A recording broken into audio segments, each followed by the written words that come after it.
Olá, bem-vindos ao Cinemar de mais um programa da série especial Meu Filme de Cabeceira. O meu convidado de hoje é o quadrinista José Aguiar. Tudo bom, Zé? Direto ao Tudo ótimo, ponto. Marley. Eu sei que o meu boné já denunciou, né? Mas tenho que perguntar para você, qual é seu filme de cabeceira? Então eu vou dissimular. Eu tinha uma lista enorme de filmes, né, porque eu podia falar, né?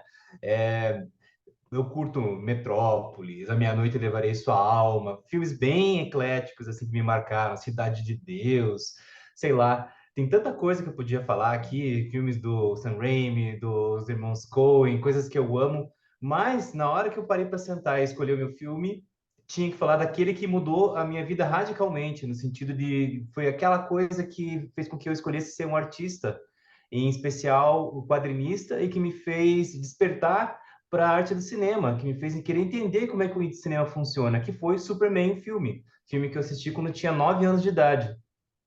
E você chegou a ver esse filme no cinema? Acredito que não, né? Você deve ter visto ele em casa, né? Eu acho, né? Não sei. Na primeira vez eu vi em casa, Uhum. no Supercine, a primeira vez que passou na Rede Globo, né? Então isso foi em 1984, então fazem 40 anos que eu vi esse filme pela primeira vez. Desde então eu tenho visto praticamente todo ano, né? Porque é um filme que eu sempre descubro coisas novas nele, né? Então ele é bem incrível. E eu vi ele no cinema sim, e tive o prazer de ver ao seu lado, Sim, isso eu né? lembro. Em 2018, na cópia restaurada, comemorativa dos 40 anos do lançamento do filme, Sim, né? sim, foi a realização de um sonho de infância, porque é o tipo de filme que funciona maravilhosamente bem na tela grande. E esse filme, eu vi a primeira vez no cinema, em 78. Eu sou um pouquinho mais velho que você. Eu tive o prazer de vê-lo a primeira vez no cinema. E é um filme também que me impactou bastante na época. Em 78 eu tinha 15 anos, e foi um filme que eu já era fã do Superman. Eu gostava muito do Batman também, do Homem-Aranha, mas o Superman tinha um certo apelo, porque aquela coisa do super, de voar, tudo aquilo que era muito legal. E na época eu tinha um grande amigo meu, que ainda é amigo meu até hoje, e ele é muito mais fã do Superman do que eu. E quando esse filme estreou, em 78, ele fez uma aposta comigo. Quem veria mais vezes esse filme no cinema naquela época? Eu perdi a aposta. Eu vi apenas 17 vezes no cinema, naquele lançamento. Ele viu 21 vezes. Então, eu perdi essa aposta para ele. Mas é um filme também que eu tenho muito carinho. Eu gravei esse filme em áudio. Na época não existia VHS, não existia nada que hoje a gente tem fácil, né? Eu gostei tanto do filme que eu fui várias vezes com um gravador, uma fita cassete, gravando primeiro 30 minutos, depois mais 30 minutos, mais 30 minutos, mais 30 minutos, até ter o filme inteiro. E que eu Pirataria ficava, raiz. que eu ficava escutando. Eu estudava inglês na época, era uma maneira que eu encontrava de praticar o meu ouvido, de ficar ouvindo. Comprei a trilha sonora, comprei a edição em quadrinhos do filme, Maravilhosa. aquela coisa toda, né? Acredito que tenha sido mais ou menos assim com você também, né? De certa forma, porque eu cresci vendo filmes baseados em quadrinhos, né? Então, eu, como sou uma criança dos anos 70 para os 80, eu assistia a reprise do Batman nos anos 60, aquele Batman Camp. A coisa mais séria baseada em quadrinhos que tinha era a série do Incrível Hulk, que era muito diferente dos quadrinhos também, né? Então, quando eu assisti esse filme do Superman, eu fiquei chocado, porque parecia realmente que ele podia existir no mundo real. Então, ele foi uma ruptura, né? Eu acho que isso mexeu demais comigo, no sentido de que eu olhei assim, cara, era mais que um filme. Pela primeira vez eu fiquei pensando na música, porque a trilha sonora do John Williams é magnífica, né? Eu pensei, como é que eles faziam aqueles efeitos incríveis, né? Lógico, para quem vê hoje, algumas coisas ficaram datadas, envelheceram, mas quando você para analisar a montagem, a edição, os efeitos práticos, ainda é uma aula, né? Coisa que muito efeito digital hoje tem dificuldade. Muito Superman recente tem dificuldade de ter a mesma qualidade, o mesmo impacto. Eu Então, isso para lembro, mim foi uma coisa que me abriu todo um vocabulário novo. eu lembro que quando ele chegou aos cinemas, o grande chamariz da Warner na época, E isso gerou reportagem especial no Fantástico, que era a grande ainda hoje, numa certa medida, é uma grande vitrine, mas no final da década de 1970, você ter uma reportagem especial no Fantástico era algo, assim, assombroso, né. E o mote Sim, da chamada era: "Você vai acreditar que o homem pode voar". E eu saí do sim. cinema acreditando que o Christopher Reeves voava mesmo. Não, é fascinante isso, porque acho que o gol do Richard Donner, né, quando ele fez esse filme, foi fugir exatamente do que os produtores queriam, né? Porque os produtores eles queriam algo mais camp, coisa que eles só conseguiram fazer no filme 3, né? Então, onde muda completamente o tom da obra, né? O Donner ele conseguiu criar o quê? Um filme que conseguia equilibrar a fantasia e o realismo, porque ele queria trazer o personagem para o mundo real daquele momento, né? Até é um contraste com o cinema que você fazia naquela época, né? Porque lá, sei lá, você tinha um Sam Peckinpah, você tinha o começo da nova Hollywood do Coppola, Scorsese e tudo mais, todo aquele cinema que está até presente dentro do Superman, porque você tem a representação de Metrópolis, né? Com aqueles seres humanos que são meio caricatos, porém eles são bastante escroques. Você sente a cidade suja, desorganizada. Você tem essa textura de humanidade real no filme, em contraste com aquela criatura quase divina que é o Superman, né? Mas ao mesmo tempo é um Superman que é bastante humano e, por mais que digam que ele é um escoteirão, né? Ele é bastante, como posso dizer, malandrinho, né? Você pode perceber nas entrelinhas das atitudes dele, nas falas. Então, ele traz uma inocência, mas ele não é um ingênuo burro, né? Eu acho que isso é legal. Isso não torna ele camp. Ele faz parte desse jogo. É, uma coisa que me impressionou muito no filme, na época e ainda hoje, ele aborda a personagem de uma maneira séria, mas sem ser sisudo. Porque Exato. ele poderia cair nessa levada fácil do camp ou da brincadeira ou de levar aquilo de uma forma mais descontraída, digamos assim, como acontece no 3. Mas essa abordagem que ele faz e claro, eu acredito que por conta até de alguns dos envolvidos. O roteirista do filme, um dos roteiristas é o Mário Puzo, que havia escrito o roteiro de O Poderoso Chefão com o Coppola. O grande chamariz do elenco é Marlon Brando, que tem uma participação pequena no filme como o pai do Superman, o pai kryptoniano. O outro grande ator é o Gene Hackman, que faz o vilão. Christopher Reeves era um ilustre desconhecido, né?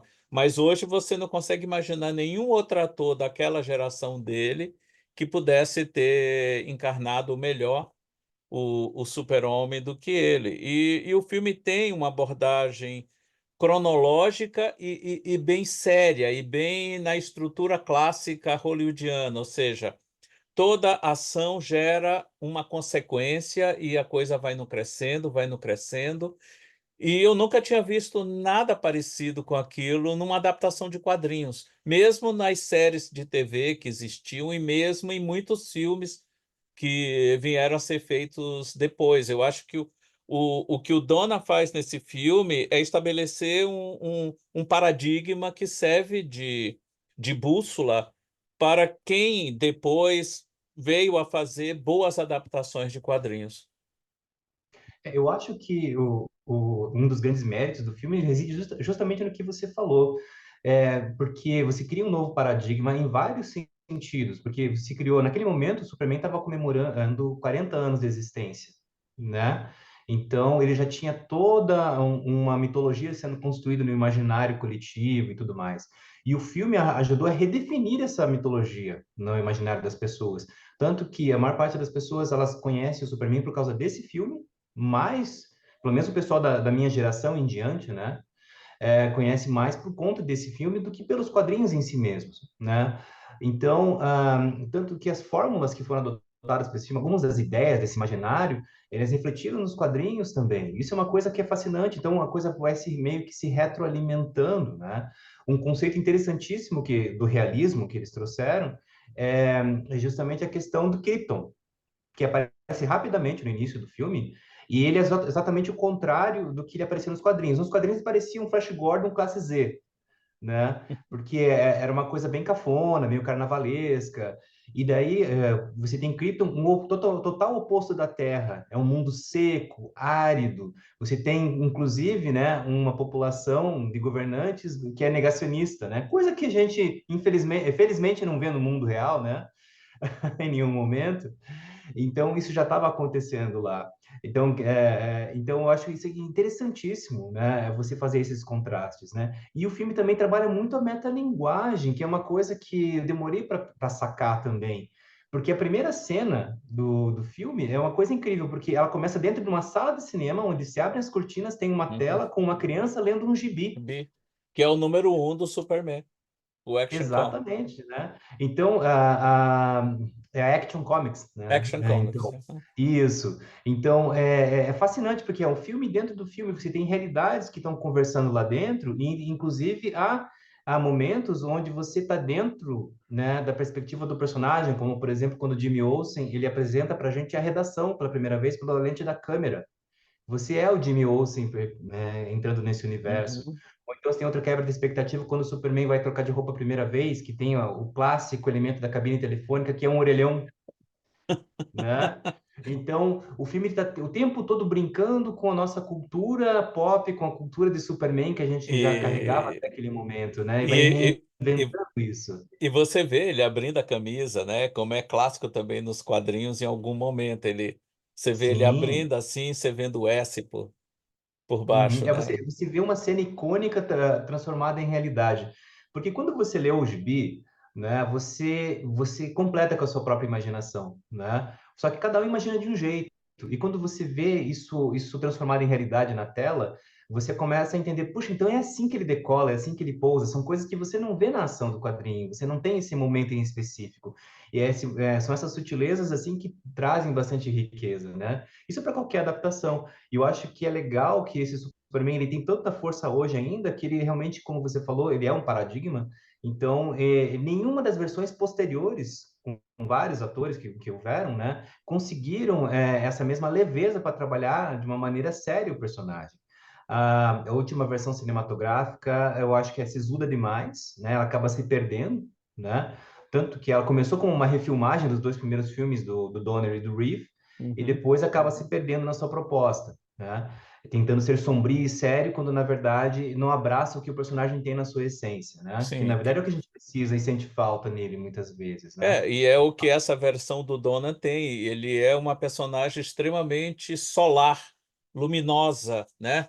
Funciona como um guia, uma pessoa a apontar as coisas boas, né? A serem seguidas, sem cair também, e o filme não tem isso, e como você bem falou no começo da conversa, ele não é aquele escoteiro bobinho que segue tudo obediente, sem contestar. Ele é ingênuo em certa medida, mas é uma pessoa pura de coração em essência, que eu acho que é isso que tem muito no primeiro filme. Sim, essa pureza é muito boa. Ele tem conflitos internos, que você não precisa prestar muita atenção, é só você se guiar pelo personagem. Algumas pessoas têm conflito com ele porque ele é um personagem que ele é fantástico, né? Somente talvez um alienígena pudesse ter essa ingenuidade, né, diante do nosso mundo, né? Acho que esse contraste o Donner ele usa na caricatura que ele faz das pessoas nas ruas e tudo mais. Se você prestar atenção nas pessoas que estão ao fundo, tem pequenos delitos que estão acontecendo. As pessoas elas não olham umas para as outras e nem tinha celular naquela época, né? Elas são todas estressadas, correndo, fechadas em si mesmas, né? E ele presta atenção em tudo que está acontecendo ao redor, né? Então, eu acho que é interessantíssimo o fato de que o Superman tem uma dicotomia porque ele tem um pai celeste que fala não pode interferir e tem um pai terrestre que diz para ele você está aqui por algum propósito. Então, é muito legal ele estar nesse conflito, né? E outra coisa que eu acho fascinante também na escolha do elenco, né? Deixando o Reeve um pouquinho de lado, né? Mas a escolha da Lois Lane, eu acho uma coisa fascinante, a maneira como é construída a personagem, porque ela não é uma supermodelo, ela não é uma mulher assim que talvez fosse assim irresistível, mas ela é uma mulher que é, para a época, emancipada, é uma mulher independente, mas ela tem vários defeitos, né? Ela é arrogante, ela inclusive ela tem dificuldade para soletrar, sendo jornalista, Sim, né? Eu acho isso engraçadíssimo, né? O fato de que ela tem dificuldade de escrever, né? E ela trabalha, e uma coisa também que eu só fui ver mais tarde, né? Isso ficando mais velho, percebendo, ela escreve notícias típicas de tabloide, né? São escândalos sexuais, são tipo orgia no asilo. É uma coisa muito engraçada você ver como ela vem de um mundo mais escroto e de repente ela encontra com esse cara, com o Superman, e a vida dela muda, né, por conta desse contato com esse cara que se apaixona por ela justamente nas imperfeições dela. Eu acho isso sensacional na construção do romance e também da tensão sexual que tem entre os dois, principalmente na cena da entrevista, né? Que tem os uhum. diálogos de duplo sentido sensacionais. Nice. Aham. Inclusive revelando alguns dos poderes do super-homem. Ah, sim, sim. Os mais convenientes. Exatamente. Zé, esse filme também, na época, teve todo o. E isso é normal dentro de uma indústria como a hollywoodiana, todo um alarde em torno do custo de produção, que foi inflado justamente pelo alto cachê que o Marlon Brando recebeu na época.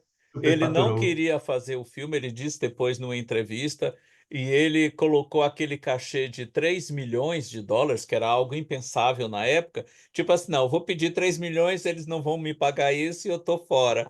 Mas aí eles queriam tanto o Marlon Brando que tudo bem, a gente paga os 3 milhões. E aí ele não teve como recusar. Ah, tanto que Mas, o Brando e o Hackman, eles entraram no filme antes de definir quem era o Superman, né? Eles começaram a exatamente. vender o projeto com o nome dos dois atrelado para conseguir juntar o dinheiro. E em termos de cachê, aconteceu com o Reeves mais ou menos o que aconteceu com Robert Downey Jr. quando ele fez o primeiro Homem de Ferro. Ele, do elenco principal, foi quem recebeu menos, apesar de ser o personagem título. Mas a gente falou rapidamente das versões mais recentes. Essa última com Henry Cavill, até a próxima que estreia ano que vem, que a gente só vai conhecer em 2025. Aí eu acho que foi, como você bem falou também, uma abordagem equivocada da essência do personagem. Que, de uma certa forma, o Bryan Singer conseguiu em Superman O Retorno. Mas eu acho que o grande problema de Superman O Retorno é que ele não tem identidade própria. Ele é tão reverencial ao filme do Donner que ele não encontrou o próprio caminho dele. Não sei se você Concordo. concorda. Eu concordo e acrescento mais uma coisa. O problema do filme do Superman O Retorno ele é um filme que ele é engessado, porque ele está o tempo todo olhando para si mesmo. Ele não é um filme que acrescenta. Uhum. Ele não traz nada de novo. Ele repete cenas, ele repete frases, ele faz muita reverência, então ele é quase um copia e cola, quando na verdade ele devia ser um passo além daquela história. Porque eu acho que a abordagem de você trazer uma certa nostalgia não precisa ser uma coisa ruim, né? Mas você precisa seguir adiante, você não pode ficar preso no modelo. Porque o filme que aconteceu lá nos anos 70, como a gente acabou de falar aqui, ele não é um filme tão doce. Ele é um filme que tem certos tons de amargura, né, dentro dele. Tem algumas texturas que estão em outras camadas, que daí o filme do Singer não funcionou porque ele ficou um filme asséptico. Eu acho que nesse sentido ele não aprofunda. Já o filme, a versão com o Cavill que veio depois, é um filme que reflete muito até o momento histórico que a gente está vivendo, assim como o filme do Reeve refletia o momento histórico onde ele estava inserido, né? Você, no momento em que o cinema estava trazendo muita coisa focada no real, né? Um mundo com guerra de Vietnã, etc e tal, né? Com muito cinismo, muito desgosto, né? Você trazer um personagem fantástico para você trazer uma certa alegria, como representou o Superman também depois da Grande Depressão, quando ele surgiu em 38, também para os leitores de quadrinhos, né? Trazer aquele escape e a reflexão daquele momento histórico. O do Singer não fez nada disso, ele ficou preso num limbo, né? E daí o do Cavill, ele reflete um pouco desse momento político que a gente está vivendo hoje, né? Com muito extremismo, com muita gente que tem uma visão mais cínica do mundo. Eu acho que a visão do Zack Snyder como cineasta é uma visão cínica do mundo. Ele não acredita nos personagens fantásticos em que ele estava escrevendo e dirigindo. Ele não acredita no Superman, então não tem como ele fazer um bom Superman de fato. Né? Até acho que O Homem de Aço é um filme que ele é bacana como ficção científica até certo momento, mas ele se perde muito fácil nessa insistência em não abraçar a leveza que o personagem traz. Não, Porque o e contraste do Superman com o mundo real é o que faz com que ele se torne interessante. Porque o ser que tem todo o poder do mundo, mas que opta por não usá-lo de maneira egoísta, é uma coisa que pouca gente compreende. Eu acho que isso está na visão política do diretor. pois é, e o do Singer, eh, parte de uma premissa muito legal, que seria dar uma continuidade ao filme do Reeves, o filme do Donner, porque ele volta para aquele mesmo universo, anos depois de o Superman ter abandonado o planeta e voltando para retomar a vida dele ali. Essa premissa eu acho muito legal e poderia ter rendido algo Claro. muito interessante, só que ele se perde justamente nesse excesso de reverências e medos e tudo mais, aí termina se acomodando. O do Zack Snyder tem alguns méritos também, mas eu acho que ele subverte muito a essência da personagem, principalmente naquele final em relação ao Zod. Aquilo jamais seria feito pelo Superman que a gente conhece dos quadrinhos. Ou E precisaria ser construído narrativamente para chegar a um um ponto, ponto e onde aquela para situação fosse fosse justificável. inevitável. Aham. Exatamente. Ele usou como primeira opção. Aí é uma falha, né? Você tem o Superman, por mais que ele seja inexperiente, que é a desculpa que muita gente fala, né, nesse filme, Uhum. ele não consegue salvar as pessoas. Não, ele não nele, ele simplesmente levanta e o caminhão explode atrás dele. Então você não sabe quantas pessoas morreram lá atrás. Exatamente. Então, ele é irresponsável, ele está muito focado em si mesmo, né? Então, é o espetáculo visual ali que está contando mais do que tudo, né? É uma pena, porque eu acho que tem premissas muito boas ali, interessantes. Até a inversão do papel dos pais, né? O Celeste e o pai terreno, né? Tipo, o pai terrestre que diz que não interfira, isso é muito interessante, é uma premissa boa, mas a maneira como é desenvolvida, ela é patética, ela não traz um benefício para o personagem, deixa ele manco, eu acho, no fim das contas, né? A versão mais recente e interessante do Superman que eu vi foi a da série de TV, Superman e Lois, do HBO. É a mais Uhum. próxima que a gente tem do que seria uma continuação do Superman clássico. Eu acho que ali tem potenciais bem legais, bem desenvolvidos. E na você chegou a ver a edição especial do primeiro filme?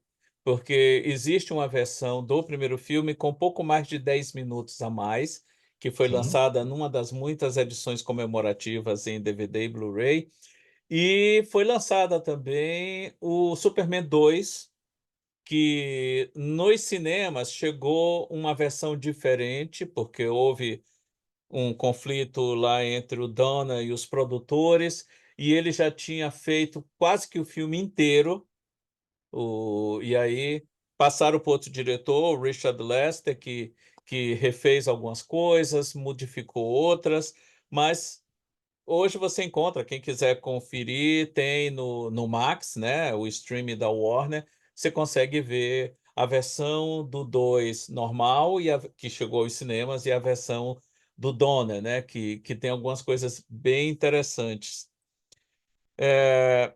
Você chegou a ver essas versões? Era essa a minha pergunta original. Vi sim, vi sim. Eu acho interessante, vamos abrir uma janela que eu acho interessantíssimo, porque antes do Peter Jackson, né, o Richard Donner também estava filmando simultaneamente continuação, né? A Exato. diferença, a diferença é que a do Donner não deu certo.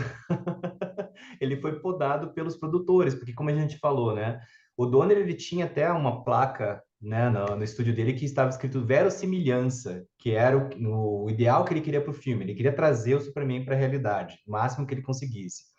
E os produtores, eles queriam um Superman o mais comercial, o mais infantil possível para ter mais público, né? Obviamente, porque eles estavam gastando uma fortuna para a época.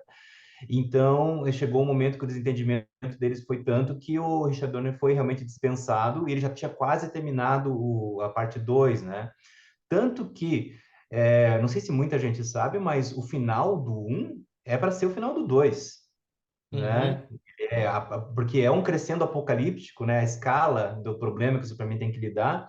Então, eu acho que até fizeram um ótimo trabalho na edição, na costura, para conseguir fechar esse filme um Que com aquele final. ele leva a bandeira e coloca novamente a cobertura da Casa Branca. Não, não, isso daí já é É, o Richard Lester não, dirigindo, o exato. diretor Ele sou eu. refez essa cena para justamente Sim, a para dar um diferença, né, sentido. entre É. o tom dos dois finais, né? Aham. É absurdo, assim, né? Para você ver, uma coisa é o produtor, outra coisa é a visão artística do diretor e Tô. dos roteiristas originais, né? Então, mais um ponto para o filme enquanto projeto, assim, que é disruptivo, né? É o fato dele ter já feito uma sequência em conjunto com a obra original, já pensando que ia ser mais prático e mais barato fazer isso, né? Mas então, a versão, eu já vi todas essas versões, a versão normal de cinema, a versão com os minutos a mais, que acrescenta realmente algumas curiosidades, assim, não aumenta muito a trama em si. Tem coisas engraçadinhas, tipo a participação do Superman dos anos 40 no trem, junto com a Uhum. Lois Lane dos anos 50, sendo os pais da Exato. Lois Lane, N. né? Tem uns brindezinhos É, legais, uns né? fanservices que não tiram tua atenção. Exatamente, exatamente. Tem mais sequência do Superman ali enfrentando o covil do Lex Luthor, sendo congelado, coisas assim, né? Cenas Uhum. que eram mais caras de finalizar, que eles deixaram de lado, coisas assim. Porém, o Superman 2 do Richard Donner é um filme que, infelizmente, faltaram algumas cenas para ele fechar, né? Eles tentaram fazer alguns complementos que ficaram esquisitinhos para fazer umas passagens de cena, Aham. mas ele tem algumas soluções mais sérias, mais no tom do Donner que me agradam mais. Por exemplo, não tem o super beijo da amnésia. Exato. Que é algo que eu nunca comprei, né? Que é isso. Não. São superpoderes aleatórios, né? Mas é engraçado, sabe uma coisa que é engraçado? Que o Superman de 78, ele é um filme ainda do Superman antes da crise nas Infinitas Terras dos quadrinhos, que foi quando o Superman ainda era um ser quase divino, que ele podia tudo. Uhum. Então, ele ainda, por mais que o filme tente ser realista, ele está entendendo dentro desse espírito, não é à toa que ele consegue fazer a Terra girar ao contrário, né? É, A polêmica cena, e não existia né? também aquela justificativa dos poderes de ele funcionar tipo uma bateria, né? Que a luz solar o carrega, que isso vem paralelo à recriação dele com o John Byrne no período da crise das infinitas terras, É né? de 86 para cá. Esse é o Superman que a Exato, gente tem de 86 para cá. exato. Então, o Superman do Christopher Reeve, ele Era representa super, ainda super. aquele antigo. Ele era super, super. Agora ele só é super. Aham.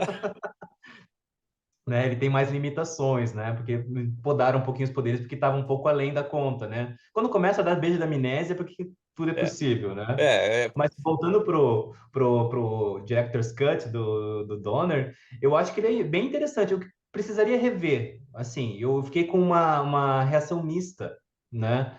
Quando eu vi, porque assim, dá dó, porque dá para ver que o projeto era mais ambicioso e muito mais sério, porque o Superman 2, quando eu era criança, era o máximo, né? Mas você revendo agora e sabendo essas coisas, você percebe quanto o projeto podia ter sido mais incrível ainda.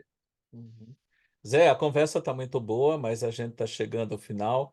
Quem quiser te conhecer melhor, acompanhar teus trabalhos, comprar teus livros, onde encontra você nas redes? Então, atualmente eu tenho usado mais o meu Instagram, que é @quadrinhofilia, né? Lá eu publico diariamente as minhas tirinhas da série Nada com Coisa Alguma, que tem até um livrinho também, que vocês podem adquirir comigo. Essa série é publicada diariamente no jornal O Globo, então você pode me ler lá. E eu publiquei recentemente esses quadrinhos aqui, que vocês podem encontrar nas principais livrarias, né? Mas eu também posso mandar para quem quiser entrar em contato comigo pelo meu e-mail quadrinhofilia@gmail.com ou pelo meu Instagram, né? E Marden, antes da gente encerrar, posso falar de mais uma cena que eu adoro nesse filme que pouca gente Claro. comenta? Uhum. Especificamente a cena mais aterrorizante da minha infância, que é a cena em que a Lois Lane ela tá morrendo dentro do carro esmagada. Uhum. Aquela cena é filmada de uma maneira soberba, né? Eu acho que poucas mortes foram tão agoniantes. Tudo bem que eles invalidam depois, mas aquela cena é incrível e também faz parte daquela suspensão, né? Da De suspensão da expectativa que a gente descrença. tem. Porque é incrível, assim, aquela cena. Eu acho que ela tem um trabalho de edição maravilhoso. Obrigado, Zé. Todos esses contatos do Zé vão estar aqui embaixo na descrição. Valeu pela conversa e até o próximo Cinemarden. Até, obrigado, Marden.